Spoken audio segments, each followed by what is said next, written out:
ชนะแล้วสัมภาษณ์จะมาโม่เฮกันยักสัมภาษณ์มาโม่โอ้การกะเกียมมันนี่ว่ากับพบคำยังยากเลยลูกน้ำเหมือนโม่เลยโอ้โหจริงนี่คือว่า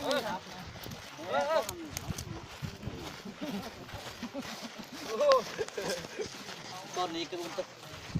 หาศัตรูกำลังจะคือ